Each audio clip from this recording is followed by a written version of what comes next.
Terdakwa Thomas Trikasih Lembong dinyatakan dibuka dan terbuka untuk umum. Penuntut umum untuk menghadirkan terdakwa. Untuk terdakwa Thomas Trikasih Lembong, silakan maju ke depan.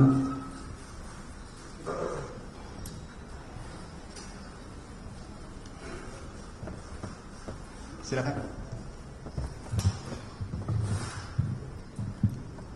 Saudara Thomas Trikasih Lembong sehat? Syukur yang mulia, sehat. Terima kasih. Baik, jadi agenda persidangan kita hari ini adalah putusan dari majelis hakim ya atas eksepsi yang diajukan oleh terdakwa melalui penasihat hukumnya. Untuk itu putusan akan kami bacakan, namun perlu kami sampaikan untuk hal-hal yang sudah kita dengar bersama, surat dakwaan juga eksepsi yang panjang lebar sudah dibacakan pada sidang sebelumnya, untuk tidak dibacakan kembali ya, untuk singkatnya pembacaan putusan. Demikian, tidak keberatan ya.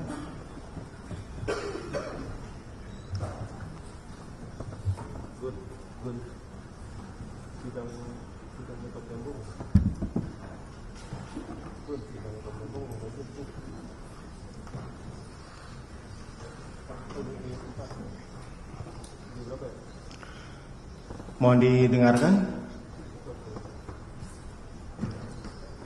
Putusan nomor 34 garing Pitsus TPK 2025 PN Jakarta Pusat. Demi keadilan berdasarkan ketuhanan yang Maha Esa, Pengadilan Tindak Pidana Korupsi pada Pengadilan Negeri Jakarta Pusat yang mengadili perkara pidana dengan acara pemeriksaan biasa pada tingkat pertama telah menjatuhkan putusan sebagai berikut di bawah ini dalam perkara atas nama terdakwa, nama lengkap Thomas Trikasih Lembong, tempat lahir Jakarta, umur tanggal lahir 53 tahun, 4 Maret 1971, jenis kelamin laki-laki, dan seterusnya. Identitas sebagaimana termuat dalam putusan ini. Untuk menyingkat pembacaan putusan dianggap telah dibacakan.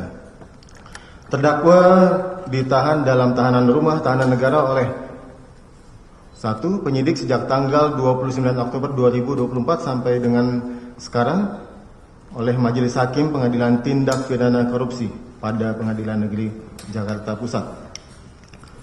Terdakwa Thomas Trikasih Lembong dalam perkara ini didampingi oleh tim penasihat hukumnya, yaitu Dr. Ari Yusuf Amir SMH, Dr. Dodi S. Abdul Qadir BSC SE SMH, Sugito SMH dan kawan-kawan.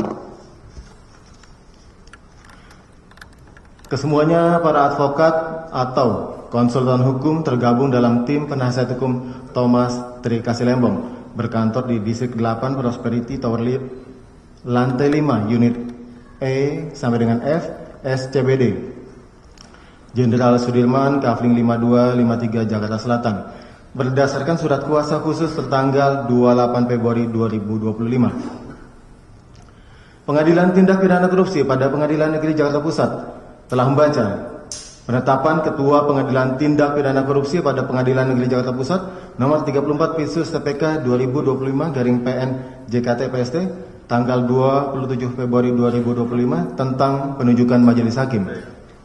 Telah membaca penetapan Majelis Hakim Pengadilan Tindak Pidana Korupsi tanggal 27 Februari 2025 tentang penetapan hari sidang. Telah membaca berkas perkara dan surat-surat lain yang bersangkutan. Telah memperhatikan, mendengar, dan membaca keberatan dari tim penasihat hukum terdakwa atas surat dakwaan serta pendapat dari penuntut umum.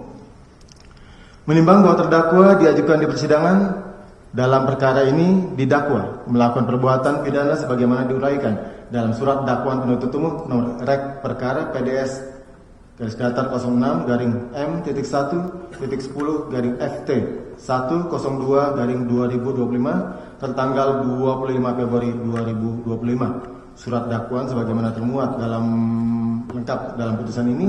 Untuk menyingkat pembacaan putusan dianggap telah dibacakan yang telah dibacakan pada sidang sebelumnya. Dengan dakwaan primer, perbuatan terdakwa tersebut sebagaimana diatur dan diancam pidana dalam pasal 2 ayat 1 jungto pasal 18 Undang-Undang Nomor 31 Tahun 1999 tentang Pemberantasan Tindak Pidana Korupsi sebagaimana telah diubah dengan Undang-Undang Nomor 20 Tahun 2001 tentang perubahan atas Undang-Undang Nomor 31 tahun 1999 tentang pemberantasan tindak pidana korupsi Junto pasal 55 ayat 1 ke 1 Kitab Undang-Undang Hukum Pidana. Dakwaan subsidiar.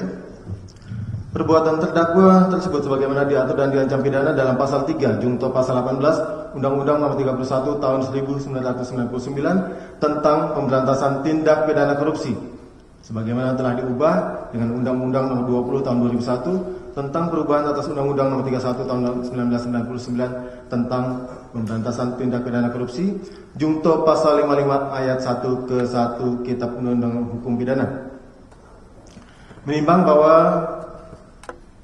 terhadap isi surat dakwaan penuntut umum tersebut, terdakwa di persidangan menyatakan telah mengerti.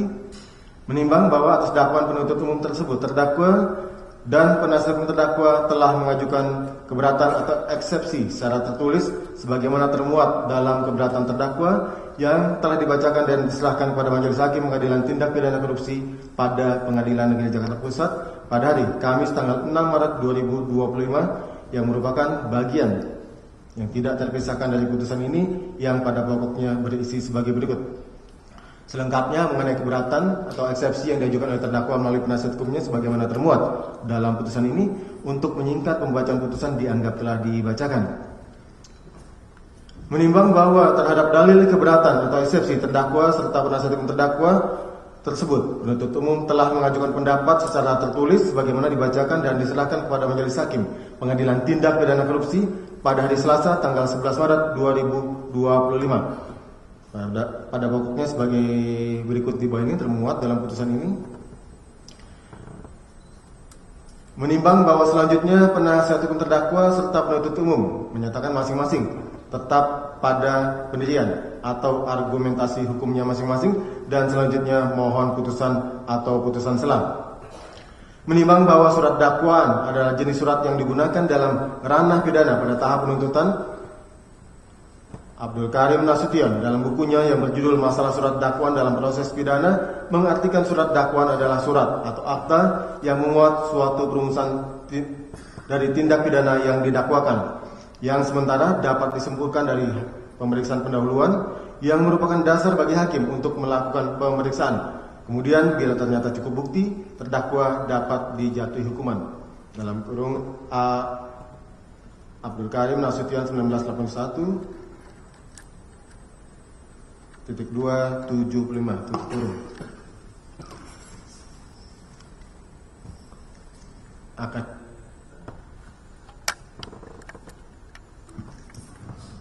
Dilanjutkan.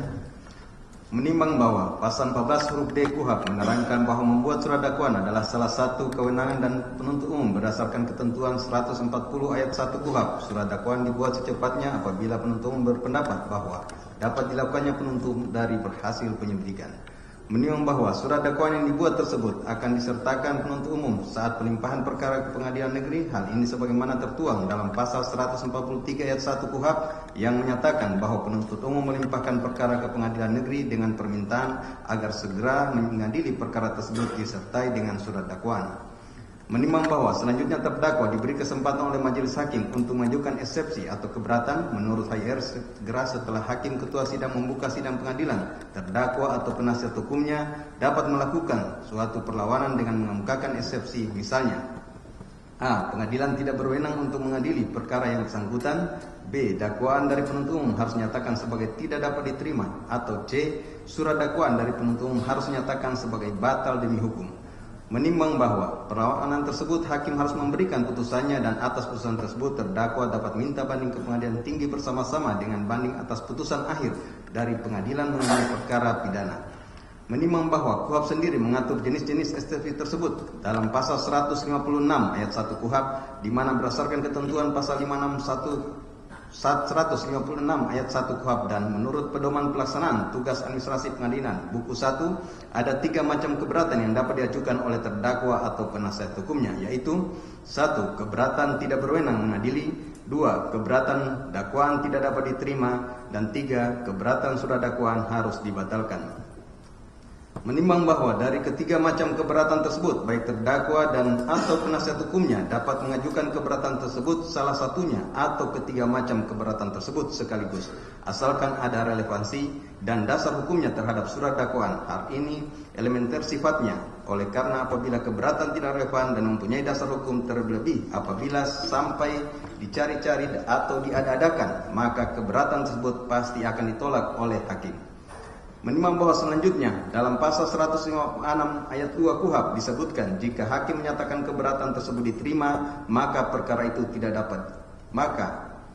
itu tidak diperiksa lebih lanjut. Sebaliknya dalam hal tidak diterima atau hakim berpendapat hal tersebut baru dapat diputus setelah selesai pemeriksaan, maka sidang dilanjutkan.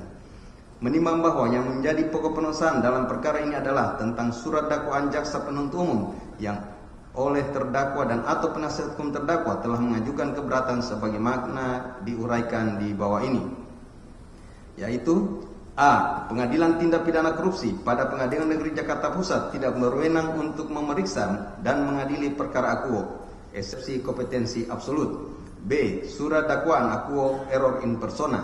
C. Kegiatan importasi gula periode 2015 sampai dengan 2016 telah diaudit oleh Badan Pemeriksa Keuangan Republik Indonesia selaku lembaga yang memiliki kewenangan konstitusionalitas untuk menyatakan ada atau tidak adanya kerugian negara. Dengan demikian dakwaan penuntut umumnya didasarkan pada laporan hasil audit perhitungan kerugian negara nomor PEE.03-R-S datar 51-D5-01 2025 tanggal 20 Januari 2005 dari Badan Pengawasan Keuangan dan Pembangunan Republik Indonesia BPKP RI haruslah dinyatakan batal demi hukum.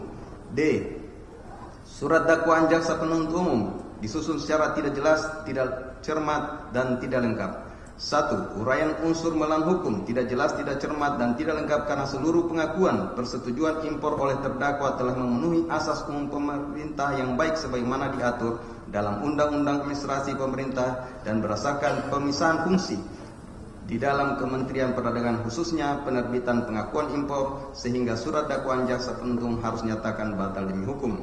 2. Uraian di dalam surat dakwaan tidak cermat, tidak jelas, dan tidak lengkap karena tidak menguraikan peristiwa mengenai harga beli gula kristal putih yang dilakukan oleh Induk Koperasi Kartika, Induk Koperasi Kepolisian Negara Republik Indonesia, Satuan Koperasi Kesejahteraan Prajurit dan atau Pusat Koperasi Polisi Daerah dari PT Agles Produk, PT Makassar Ten, PT Sentra Usaha Tama Jaya, PT Medan Sugar Industri, PT Permata Dunia Sukses Utama, PT Andalan Purnindo, PT Duta Sugar Internasional, PT Berkamanis Makmur. 8 perusahaan swasta meskipun dalam dakwaan bea masuk dan pajak dalam rangka impor dan realisasi kerjasama telah menjadi dasar perhitungan kerugian keuangan negara. 3.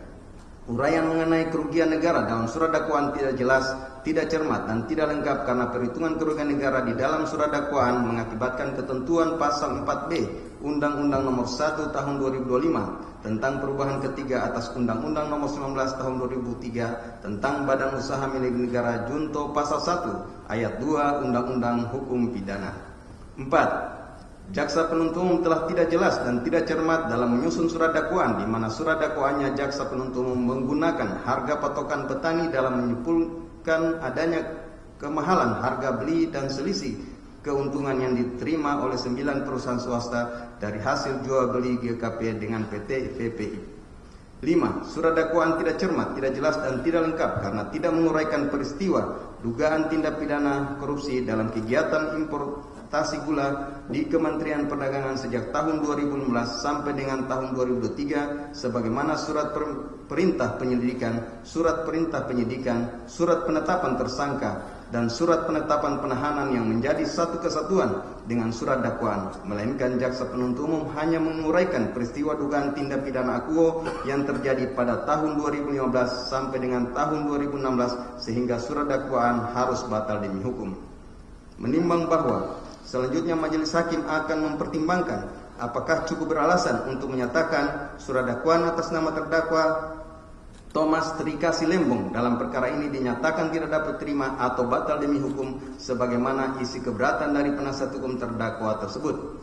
Menimbang bahwa mengenai huruf keberatan huruf A tentang Pengadilan Tindak Pidana Korupsi pada Pengadilan Jakarta Pusat tidak berwenang untuk memeriksa dan mengadili perkara akuo, eksepsi kompetensi absolut, karena perbuatan-perbuatan yang dilakukan oleh terdakwa sifatnya administrasi saja dan sanksinya bukan sanksi tindak pidana korupsi.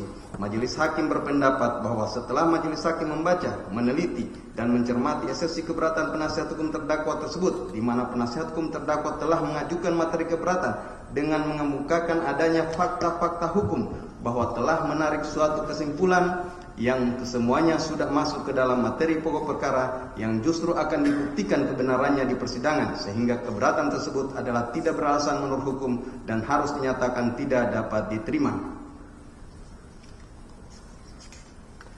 Menimbang bahwa mengenai keberatan huruf B tentang surat dakwaan akuo error in persona, karena telah menetapkan terdakwa sebagai pihak yang ikut bertanggung jawab atas perbuatan yang dilakukan oleh 9 perusahaan dengan PT PPI, Majelis Hakim berpendapat bahwa pada persidangan pertama hari Kamis tanggal 6 Maret 2025 sebagaimana ketentuan pasal 155 ayat 1 KUHP, Hakim Ketua Sidang menanyakan kepada terdakwa tentang nama lengkap, tempat lahir, umur dan tanggal lahir, jenis kelamin, kebangsaan dan tempat tinggal, agama dan pekerjaan. Selanjutnya atas semua pertanyaan Hakim Ketua Sidang tersebut telah dijawab dan dibenarkan oleh terdakwa sendiri. Demikian pula pada saat penuntut umum membacakan surat dakwaannya, terdakwa juga membenarkan dan tidak mengajukan keberatan atas nama dan identitas yang tercantum dalam surat dakwaan tersebut.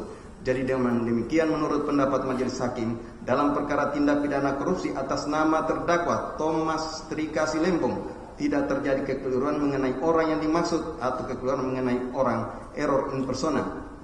Sedangkan mengenai peranan terdakwa dalam perkara penggerak, menyuruh, sebagai pembantu atau sebagai orang ikut bertanggung jawab dalam tindak pidana korupsi terkait kegiatan importasi gula di Kementerian Perdagangan RI tahun 2015 sampai dengan tahun 2016 yang merugikan keuangan negara, tentunya hal tersebut baru dapat diketahui setelah memasuki agenda pembuktian dalam persidangan, sehingga keberatan tersebut adalah tidak beralasan menurut hukum dan harus nyatakan tidak dapat diterima.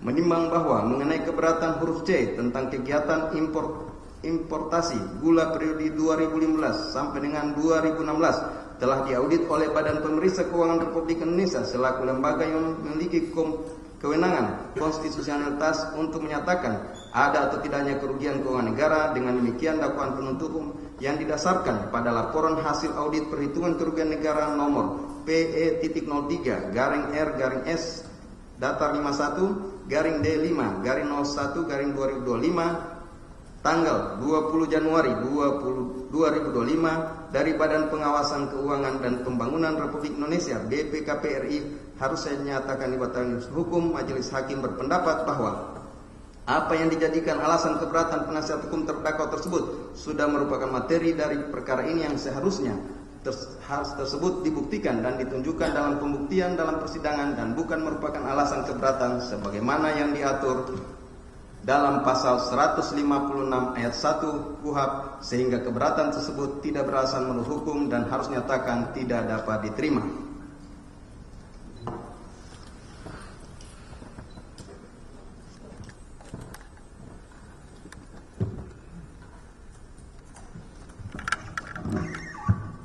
Dilanjutkan.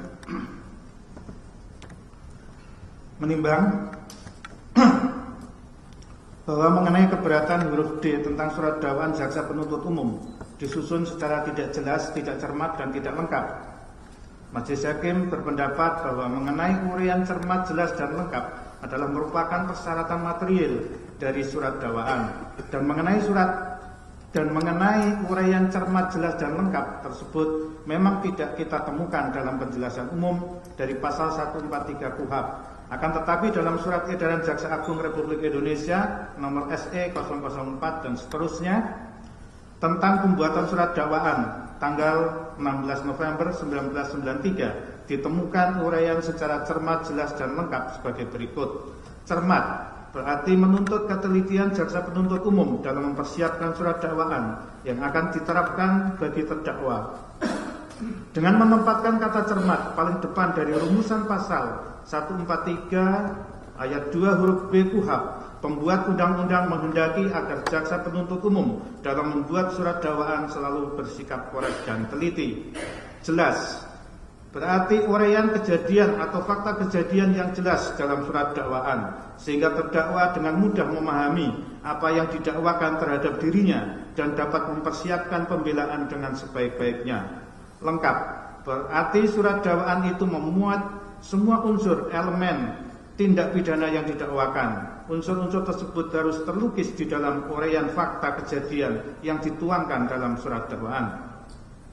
Menimbang bahwa setelah majelis hakim membaca dan meneliti surat dakwaan dalam perkara ini, pada surat dakwaan tidaklah ditemukan adanya kekeliruan, baik itu mengenai orangnya yang keliru, error in persona, maupun mengenai bentuk dan susunan surat dakwaan yang salah atau keliru. Penuntut umum telah pula mencantumkan dalam surat dakwaan tentang identitas terdakwa secara lengkap dan telah diberi tanggal dan ditandatangani oleh penuntut umum. Menimbang bahwa penuntut umum dalam surat dakwaannya juga telah menguraikan secara cermat, jelas dan lengkap mengenai tindak pidana yang didakwakan dan telah pula mencantumkan tempat dan waktu tindak pidana itu dilakukan sebagaimana uraian pada halaman 1, 2, 45 dan 46 dari surat dakwaan, sehingga keberatan tersebut adalah tidak beralasan menurut hukum dan harus dinyatakan tidak dapat diterima. Menimbang bahwa mengenai keberatan penasihat hukum terdakwa dan atau terdakwa terkait dengan dugaan tindak pidana korupsi dalam importasi gula di Kementerian Perdagangan RI diduga terjadi dalam kurun waktu sejak tahun 2015 sampai dengan tahun 2023. Namun ketika masuk dalam tahap penuntutan inkasu dalam surat dakwaan terdapat perbedaan periode terjadi dugaan tindak pidana, di mana penuntut umum tidak menguraikan dugaan peristiwa tindak pidana dalam kegiatan importasi gula yang terjadi pada tahun 2016 sampai dengan tahun 2023. Padahal tidak ada perubahan tempus delikti sejak penyelidikan sampai dengan penyidikan. Majelis hakim berpendapat bahwa sesuai ketentuan pasal 143 KUHP disebutkan 1. Penuntut umum melimpahkan perkara ke pengadilan negeri dengan permintaan agar segera mengadili perkara tersebut disertai dengan surat dakwaan. 2. Penuntut umum membuat surat dakwaan yang diberi tanggal dan ditandatangani serta berisi a. Nama lengkap, tempat lahir, umur atau tanggal lahir, jenis kelamin, kebangsaan, tempat tinggal, agama dan pekerjaan tersangka. B. Uraian secara cermat, jelas dan lengkap mengenai tindak pidana yang didakwakan dengan menyebutkan waktu dan tempat tindak pidana itu dilakukan.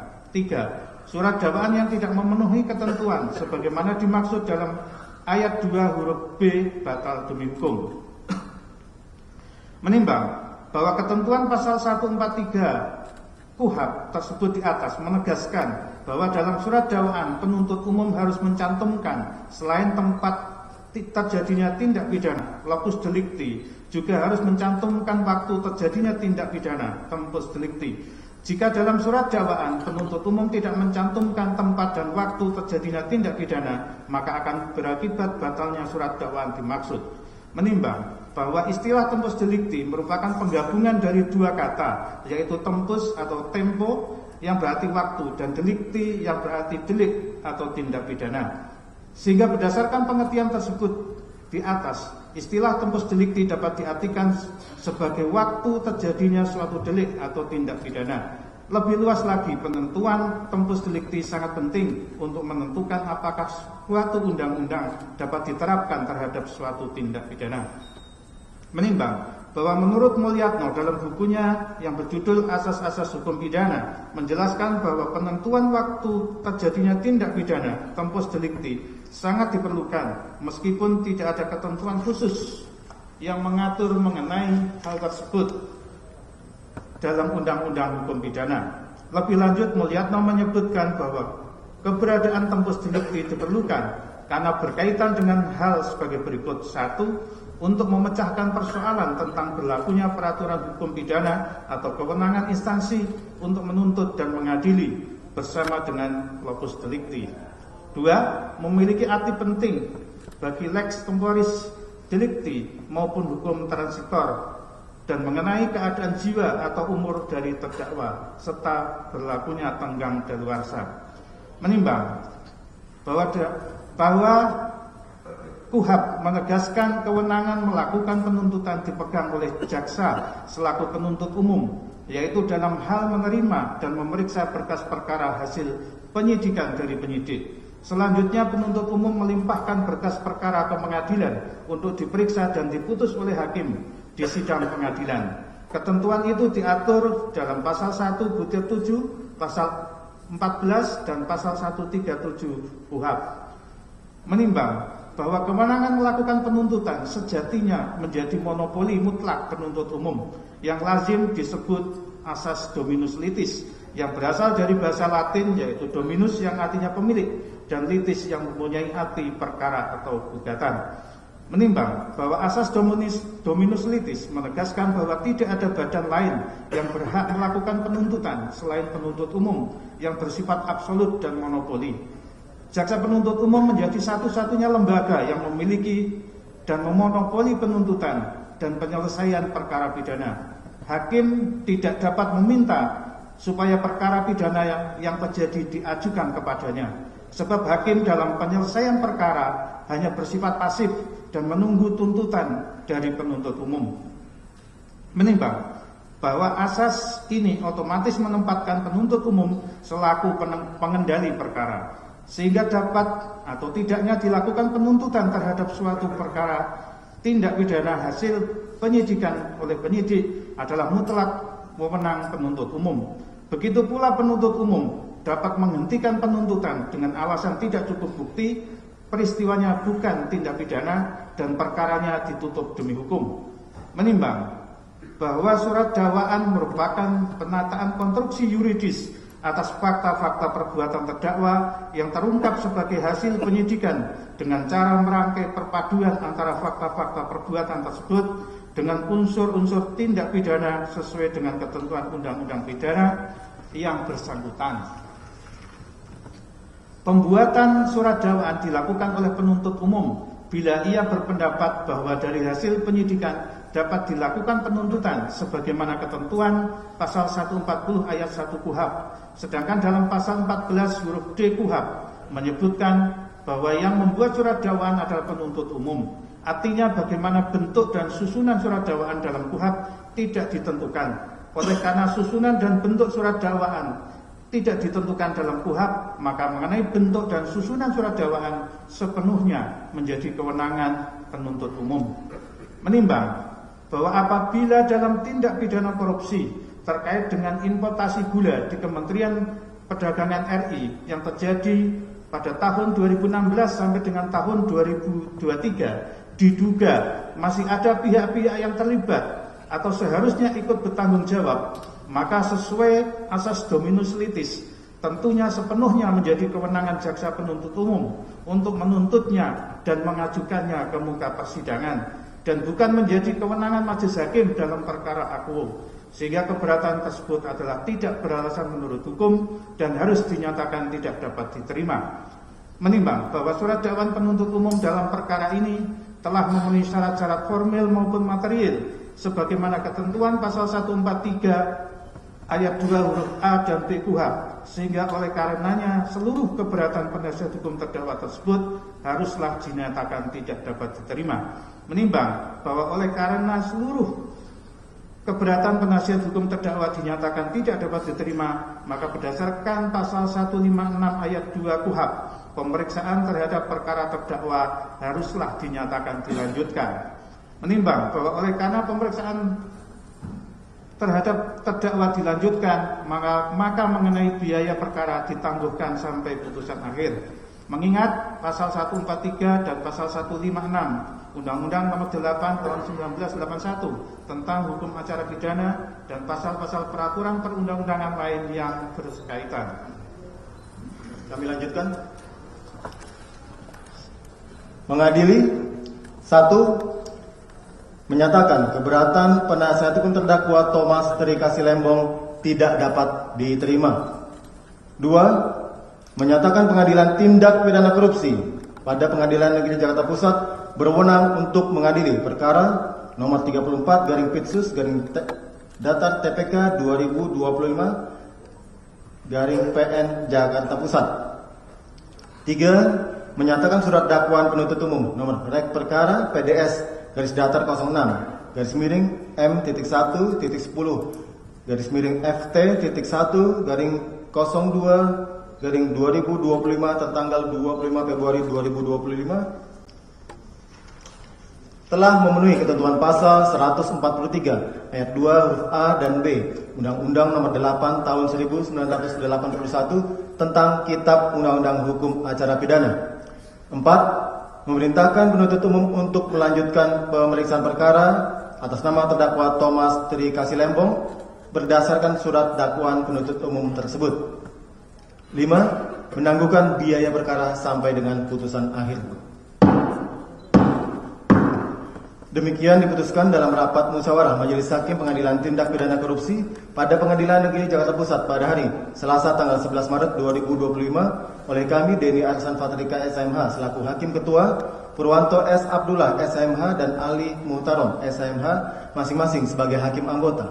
Putusan ini diucapkan dalam sidang yang terbuka untuk umum pada hari Kamis tanggal 13 Maret 2025 oleh Hakim Ketua Majelis tersebut dengan didampingi oleh Hakim-Hakim Anggota dengan dibantu oleh Saudara Hartanto SHMH Panitera Pengganti Pengadilan Tindak Pidana Korupsi pada Pengadilan Negeri Jakarta Pusat serta dihadiri oleh penuntut umum pada Kejaksaan Negeri Jakarta Pusat dan diucapkan di hadapan terdakwa dengan didampingi oleh tim penasihat hukumnya. Demikian tadi saudara terdakwa, penuntut umum juga tim penasihat hukum ya. Majelis telah membacakan putusan atas keberatan atau eksepsi yang diajukan oleh terdakwa maupun tim penasihat hukum. Intinya eksepsi atau keberatan dinyatakan tidak dapat diterima. Jadi kalau ada keberatan terhadap putusan terkait eksepsi ini, silakan diajukan bersama-sama dengan putusan akhir mengenai pokok perkara. Ya. Untuk itu silakan penuntut umum untuk melanjutkan pemeriksaan perkara untuk mengajukan alat-alat bukti dalam perkara ini. Terima kasih atas kesempatan yang mulia. Untuk pembuktian dan pemanggilan saksi kami mohon waktu yang mulia. Baik. Untuk menyiapkannya. Baik, demikian tadi untuk memberikan kesempatan penuntut umum mengajukan alat-alat buktinya, saksi dulu ya. Saksi dulu. Nah, sidang ditunda sampai dengan hari Kamis depan tanggal 20 Maret 2025 ya. Demikian hari Kamis depan, 1 minggu dari sekarang. Izin yang mulia. Ya. Ini kaitan dengan permintaan kami kemarin tentang salinan BPKP kepada jaksa melalui Majelis Hakim. Kami menyampaikan beberapa dasar hukumnya. Pertama, pasal 15 Undang-Undang Kekuasaan Kehakiman. Pada pokoknya di situ menjelaskan bahwa hakim wajib memberi bantuan untuk kepentingan peradilan, di mana berdasarkan penjelasan pasal 15 tersebut, bantuan untuk kepentingan peradilan dimaksud adalah salah satunya dalam hal administrasi berkas perkara termasuk kelengkapan bukti. Lalu kaitan dengan pasal 1 angka 9 KUHP, junto pasal 4 ayat 1 Undang-Undang Kekuasaan Kehakiman, yang pada pokoknya menyatakan dalam hal mengadili, hakim harus memeriksa dan memutus perkara pidana berdasarkan azas bebas, jujur dan tidak memihak, fair. Lalu tentang pasal 72 KUHP menyatakan terdakwa penasihat hukum berhak mendapatkan surat-surat lainnya yang ada dalam berkas untuk kepentingan pembelaan. Dan ini yang terakhir yang paling penting Majelis Hakim adalah pasal 39 ayat 2 Undang-Undang BPK junto putusan Mahkamah Konstitusi nomor 31 PUU 10/2012. Di situ dinyatakan diketahui hasil audit perhitungan kerugian keuangan negara harus dibuka kepada terdakwa agar dapat diuji dalam persidangan dan diakses oleh terdakwa atau penasihat hukumnya. Nah, kaitan tersebut kami tentunya kalau dapat salinan tersebut kami akan dapat menguji, menghadirkan ahli untuk melihat tentang penghitungan BPKP tersebut. Tapi kalau hanya dihadirkan sekali lewat pada waktu nanti pembuktian, kami tidak punya kesempatan untuk melakukan itu. Mohon pertimbangan hakim agar ini betul-betul dipertimbangkan secara baik, karena ini persidangan kita disaksikan seluruh masyarakat Indonesia dan ini akan banyak berdampak kepada penegakan hukum kita. Kami mohon ketegasannya hakim untuk meminta jaksa menyediakan untuk salinannya. Terima kasih. cukup dulu ya. Baik, jadi sebelum kami minta, kami tanyakan dulu penuntut umum terhadap permohonan dari penasihat hukum terdakwa tersebut bagaimana? Izin ya, Apa sudah bisa langsung disiapkan, dipenuhi? Silakan. sebagaimana yang telah pernah kami sampaikan bahwa laporan hasil pemeriksaan BPKP itu merupakan alat bukti surat kami yang akan dibuka nanti ketika pada pemeriksaan ahli dari yang dihadirkan dari BPKP. Siap. Baik,